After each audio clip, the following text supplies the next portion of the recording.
it is staggering.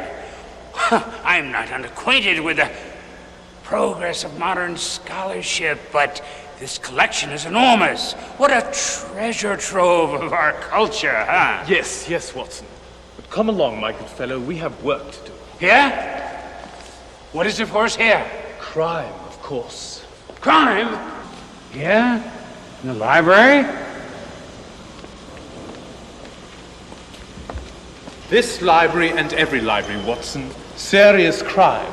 Murder. Murder? Good heavens, Holmes, who's being murdered? The books, Watson, the books. Forgive me. Perhaps murder is too strong a word, but the books are being killed, destroyed. Destroyed? I say, Holmes, that's a serious charge. Are you certain of this? Very certain. It's happening now, in fact. Countless numbers of books are being destroyed every single day. That's terrible. Who'd want to do such a thing? To discover that, Watson, is why we are here. Come, let us go to the scene of the crime.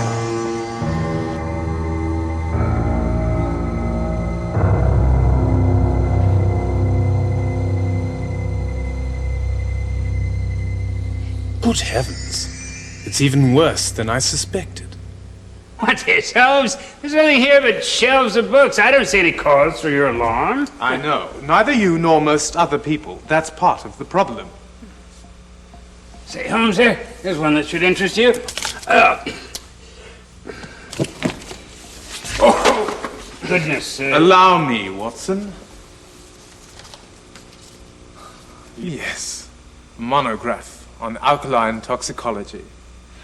Perhaps it could be of use to me, even after your assault on it. Assault, really? Holmes, I didn't know you, Watson. Yes, Watson, I fear it is so. Not with intent, of course, but assault it you did nevertheless, just as those to whom this collection is entrusted also wreak havoc upon these many volumes. And yet, prevention of such damage is simplicity itself, if those who work with books would only adhere to an axiom of mine. Which one is that, Holmes? The little things are infinitely the most important. And so it is with preservation. Let's look into the matter more closely. This section of books, what do you deduce from it, Watson? Well, it all looks normal to me, but I shouldn't like to use it again for fear of repeating my offense. Understandable.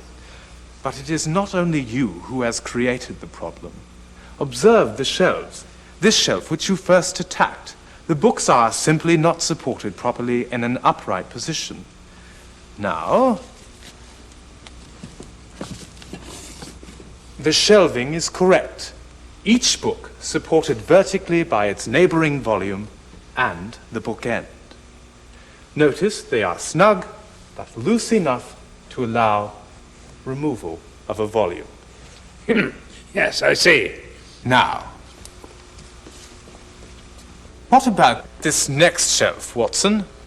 Well, these books certainly won't fall over as the others did, huh? True, but the shelf is too tight. The bookend has been used to disadvantage. A slight loosening, and a book can be removed without damage. And this shelf is a potential disaster. The books are just perched there precariously. But by returning them to their correct position, they are now properly supported and present neither hazard nor hindrance to removal.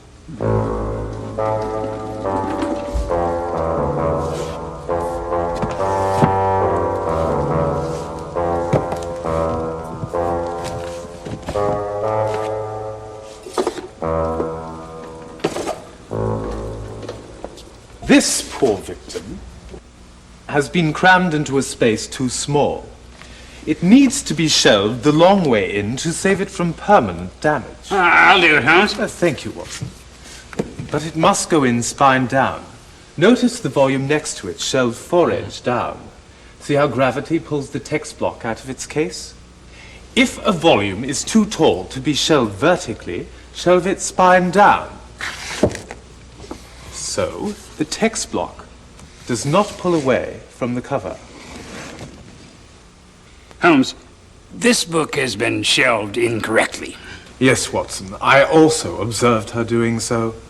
Well, it's obvious the problem can be solved merely by teaching people how to properly place books back on the shelf.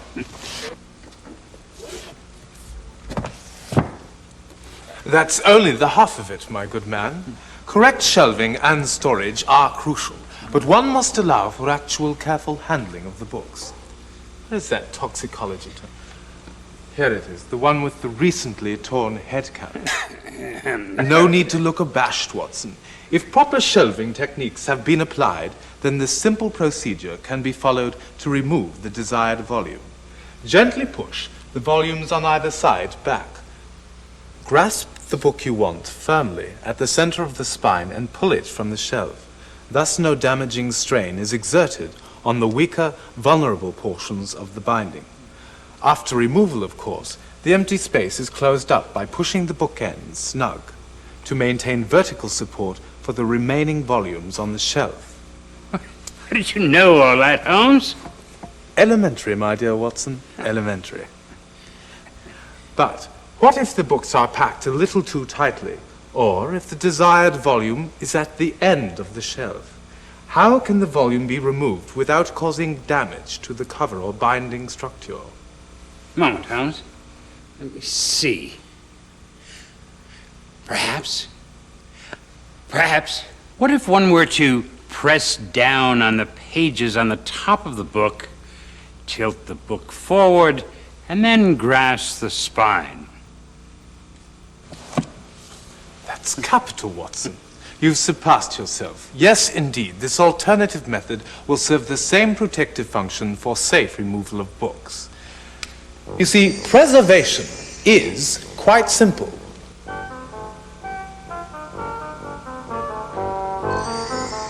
And now, Watson, please be good enough to hand me that volume up there. This one? Yes, that large folio volume. Oh, careful. All the right procedures, but you didn't give yourself an opportunity to apply them. A step stool will give you an even chance to remove the volume and maintain support for those that remain. Seems like a good idea when reshelving a volume as well, huh? Well, is our work here finished then? Almost. There still remain several secondary problems. Let us aim toward that area, there. I say, Holmes, this one looks as though the same chap loaded it as did the bookshelves back there. Indeed, and I dare say it will topple over at some point. It's so badly loaded. It should have been loaded using the same principles I outlined for regular shelves. Just as has been done with this one. Yes. Aha! What, Holmes? What is it? Yet another dangerous condition. Well, Holmes, these shelves look properly done. Here, this empty soda can and the remains of a meal scattered across the desk. Oh, really, Holmes? When I was in medical school, sometimes we spent hours in the library. I imagine it's the same thing with these students here. One of them just didn't have time to go out for proper dinner. Good heavens, I'm not totally without feeling, but preservation demands constant vigilance. It may not be possible to prevent deterioration caused by environmental conditions, pollution, or other factors beyond the library's control, but those conditions that can be controlled must be controlled. Yes, I can sympathize with wanting to satisfy one's hunger pangs, but not with the damage caused by doing so.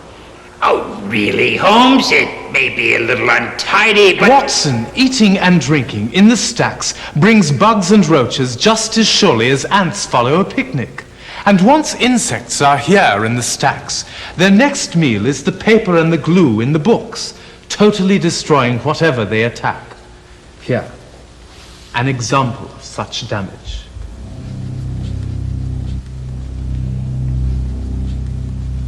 And look at that fellow over there. Not only has he brought his beverage into the stacks, if he spills it, the book will be soaked and probably destroyed, even if the liquid is only water. This library employee should be practicing proper preservation techniques. How's that, Holmes? By reminding anyone she sees eating or drinking in the stacks to please delay their refreshment in order to help preserve the very books they are here perusing. That's the best kind of preservation, Watson. Not only preventing the sorts of damage caused by improper shelving and book handling, but also trying to discourage the library's users from causing damage by their carelessness. Here, let me show you how simple that can be.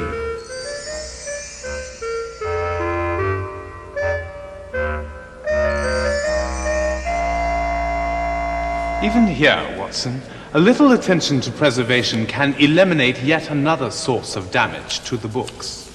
Here, Holmes, but all I see is people returning books to the library. Precisely. And some of those books may spend months in the stacks before they see the light again.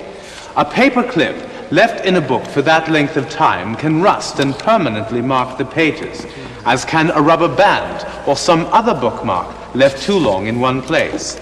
But if the circulation clerk were to make a brief observation of each volume as it is returned and remove the offending items, the eventual damage would be prevented. Preservation is as simple as even this. Well, enough of that, old boy. We can leave now.